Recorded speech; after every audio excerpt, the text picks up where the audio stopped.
Kehadiran Paus Fransiskus ke Indonesia menjadi kunjungan apostolik ketiga dari pemimpin tertinggi gereja Katolik tersebut di Indonesia. Sederet agenda Paus selama 3 hari yang berlangsung sejak 3 hingga 6 September lalu sudah kami rangkum untuk Anda dalam informasi berikut ini.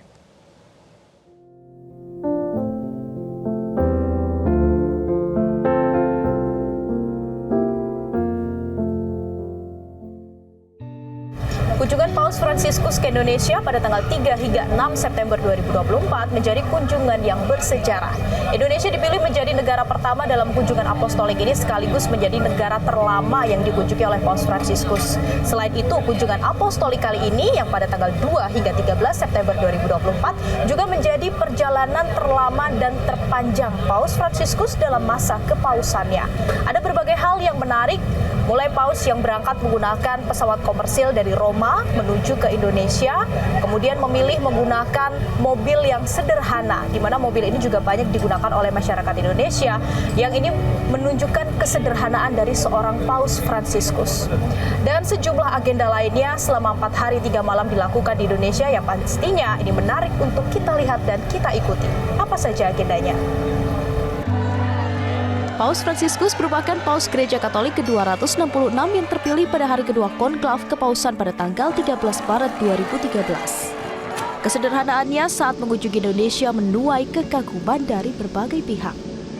Pemimpin tertinggi Gereja Katolik ini tiba di Indonesia pada 3 September 2024 di Bandara Soekarno-Hatta menggunakan pesawat komersil asal Italia ITA Airways. Tiba di bandara, ia disambut 2 anak yang menggunakan pakaian adat Jawa dan Papua.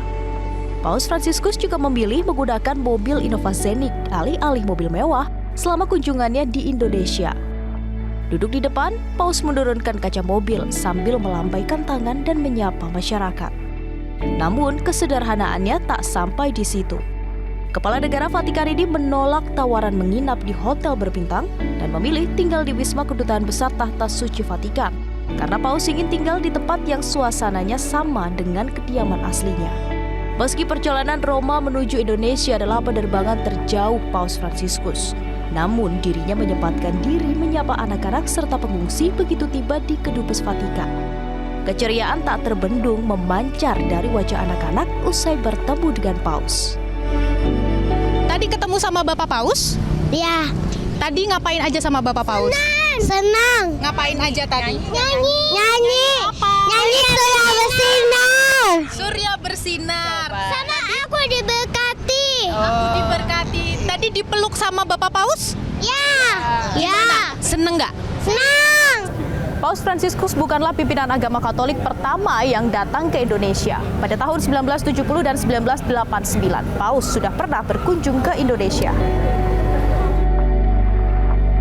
Paus pertama yang mengunjungi Indonesia adalah Paus Paulus ke-6 pada tahun 1970 dan Paus Yohanes Paulus II pada tahun 1989.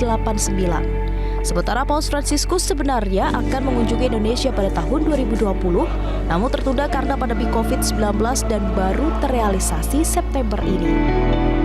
Pada waktu Oktober 2023, Monsinyur Sunarko bersama saya bertemu dengan Sri Paus Fransiskus, lalu berkata, Bapak Paus, kami Indonesia sudah siap untuk menyambut kedatangan Sri Paus sejak tahun 2020, karena rencananya adalah tahun 2020. Tetapi karena COVID, pada waktu itu juga September direncanakan, lalu batal. Lalu Paus pada waktu itu mengatakan, saya akan pergi. Lalu saya bilang, rencananya kapan? Bukan rencana, pasti akan datang. Nah, jadi memang sudah dalam agenda. Hari kedua kunjungan Paus Fransiskus di Indonesia diawali pertemuan dengan Presiden Joko Widodo dan jajaran pemerintahan. Paus Fransiskus menyatakan kekagumannya terhadap Indonesia sebagai negara yang mampu menjaga persatuan dalam keberagaman. Si potrebbe quasi affermare che come l'oceano è l'elemento naturale che unisce tutte le isole indonesiane, così il mutuo rispetto per le specifiche caratteristiche culturali, etniche, linguistiche e religiose di tutti i gruppi umani di cui si compone l'Indonesia è il tessuto connettivo, è il tessuto indispensabile a rendere unito e fiero il popolo indonesiano. Tak hanya itu, Paus juga berbicara soal isu-isu global, seperti dampak buruk dari kekuasaan yang disalahgunakan. A volte poi si sviluppano violente tensioni all'interno degli stati, per la ragione che chi detiene il potere vorrebbe tutto uniformare. Sementara Jokowi memberi pesan pentingnya merayakan perbedaan. Kunjungan ini memiliki pesan yang sangat kuat tentang arti pentingnya merayakan perbedaan yang semuanya berbeda budaya, agama, dan suku bangsa. Terus berupaya menjaga harmoni di tengah kebinekaan yang kita miliki. Usai bertemu Presiden Jokowi, Paus Fransiskus bertemu dengan para uskup, imam, diakon, seminaris, dan katekis di Gereja Katedral. Sekarang ini yang keempat kalinya. Keempat kalinya. Tapi tetap ada perasaan kagum. Kagum, selalu kagum. Dan saya sangat mengagumi karena apa yang dia sampaikan melalui dokumen-dokumen atau ajaran itu dihidupi betul. Dihidupi bukan dengan kata-kata yang banyak, namun dengan perilaku yang nyata. Bagi saya, kelemah lembutannya sangat nampak, menggambarkan kerahiman Tuhan yang sungguh-sungguh pengen ngerengkuh umatnya dengan sepenuh hati. Dan itulah yang bagi saya sangat menginspirasi. Juga kesederhanaannya yang bagi saya menarik sekali. Paus Fransiskus juga meresmikan Scholas Occurrentes Indonesia sekaligus menjadi yang pertama di Asia Tenggara.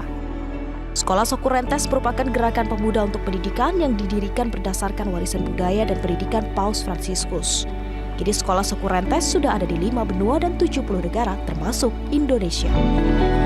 Kedatangan Paus Fransiskus ke Indonesia ini sekaligus meresmikan Scholas Occurrentes yang merupakan komunitas yang dibentuk oleh Paus Fransiskus saat menjadi Uskup Agung Buenos Aires pada 2001. Nah, Scholas Occurrentes yang ada di Indonesia ini merupakan yang pertama di Asia Tenggara. Kalau kita lihat tadi pembawa acara adalah seseorang dengan background agama yang berbeda, yaitu seorang Muslim. Dan tadi kalau kita lihat juga Mbak Ana ini sempat menitikkan air matanya, dan saya akan langsung mengajak Anda untuk berbincang dengan Mbak Ana. Halo Mbak, apa kabar? Halo, apa kabar? Baik. Bagaimana Mbak setelah bertemu dengan Paus Fransiskus? Tadi tampaknya menitikkan air mata, emosional sekali ya? Apa yang sebenarnya membuat saya menangis sebenarnya adalah isi dari apa yang saya sampaikan. Karena isi dari apa yang saya sampaikan itu adalah pengalaman saya bersama Scholas. Itu dibuat sendiri? Yes, dibuat sendiri. Tapi sebenarnya awalnya itu adalah saya seharusnya tidak membaca skrip. Tapi karena saya pikir kalau saya tidak membaca skrip saya akan menangis. Tapi ternyata tetap saja menangis. Mungkin secara singkat boleh Mbak Ana, sebenarnya apa sih yang poin penting yang ingin disampaikan kepada Paus Fransiskus tadi? Apa yang ingin saya sampaikan kepada beliau sebenarnya tentang edukasi. Saya menghormati beliau karena visi misi beliau, dan visi misi tersebut karena beliau merupakan pendiri dari Scholas Occurrentes, salah satu pendiri dari Scholas Occurrentes, maka saya menganggap bahwa menghormati bahwa lesson plan, kurikulum dan pedagogikal itu berasal dari beliau. Nah, oleh sebab itu tadi ketika saya mendengar beliau berbicara memberikan poin jawaban terhadap cerita saya untuk menjembatani perbedaan lintas agama ini, kemudian perbedaan sosial ekonomi, latar belakang sosial ekonomi, perbedaan warna kulit ataupun ras, suku dan lain-lain, kita memang sebenarnya harus dilatih dari ruang belajar, dari sekolah, dari pendidikan kita agar ketika kita berdialog kita mendengarkan gitu. Hari ketiga kunjungan Paus Fransiskus. Paus mengunjungi Masjid Istiqlal untuk dialog antar agama. Di sini terjadi momen hangat saat Imam Besar Masjid Istiqlal Nasaruddin Umar mencium kening Paus Fransiskus. Kemudian Paus membalas pencium tangan Nasaruddin Umar. Toleransi itu bukan hanya diseminarkan, toleransi itu bukan hanya diwacanakan, tapi toleransi itu dibuktikan. Inilah yang dilakukan Istiqlal. Tidak banyak bicara tetapi banyak berbuat, dan kami menghimbau pada rekan-rekan semua, mari kita bekerja dengan hati nurani, karena hati nurani berbicara bisa diterima semua pihak. Saya motonya humanity is only one, kemanusiaan itu hanya satu. Hal ini diperkuat dengan adanya Deklarasi Istiqlal 2024 tentang kepedulian dalam mengatasi masalah kemanusiaan dan lingkungan. Keduanya juga melihat langsung terowongan silaturahmi yang menyambung antara Masjid Istiqlal dan Gereja Katedral. Paus menyebut terowongan ini menjadi simbol persaudaraan. Cari fratelli e sorelle, promuovere l'armonia religiosa per il bene dell'umanità è l'ispirazione che siamo chiamati a seguire e che dà anche il titolo alla dichiarazione congiunta preparata per questa occasione.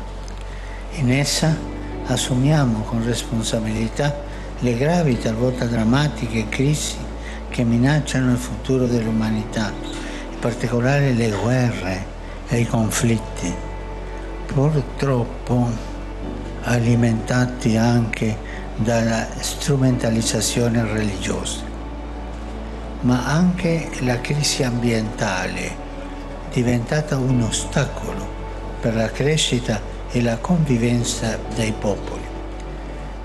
E davanti a questo scenario è importante che i valori comuni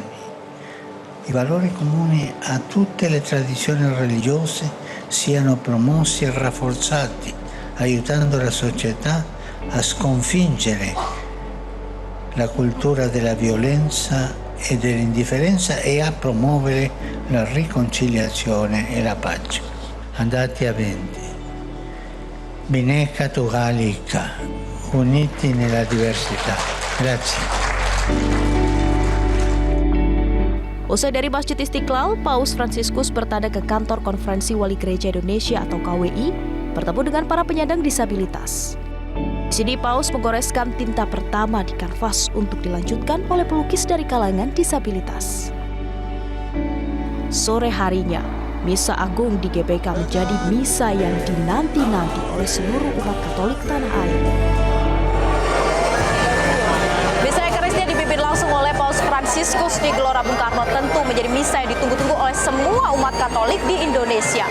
Meskipun hanya ada sekitar 86.000 umat yang berkesempatan, namun tampaknya sejumlah gereja Katolik ini menyediakan layanan live streaming agar seluruh umat bisa mengikuti misa yang dipimpin langsung oleh Paus Fransiskus. Tentunya misa ini akan menjadi pengalaman yang luar biasa pemirsa, karena kalaupun Anda pergi ke Vatikan mengikuti misa di Basilika Satu Petrus, belum tentu saat itu Paus yang menjadi pemimpin misa, karena seorang Paus biasanya hanya memimpin misa sesuai dengan kalender Vatikan. Dan pastinya misa ini akan menjadi sebuah pengalaman iman yang luar biasa. Paus Fransiskus memberikan pesan pamungkas yang menyentuh hati seluruh umat Katolik Indonesia untuk tidak lelah berbuat kebaikan demi kedamaian. Questo, fratelli e sorelle, vorrei dire anche a voi, a questa nazione, a questo meraviglioso e variegato arcipelago.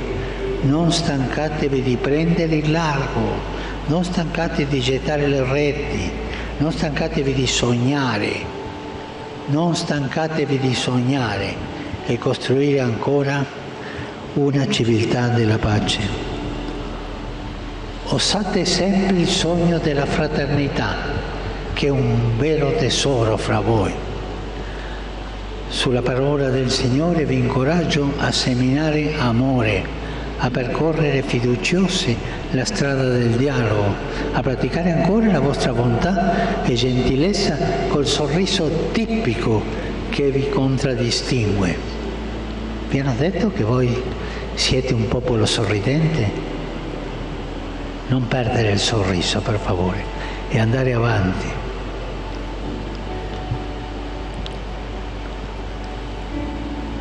E siate costruttori di pace,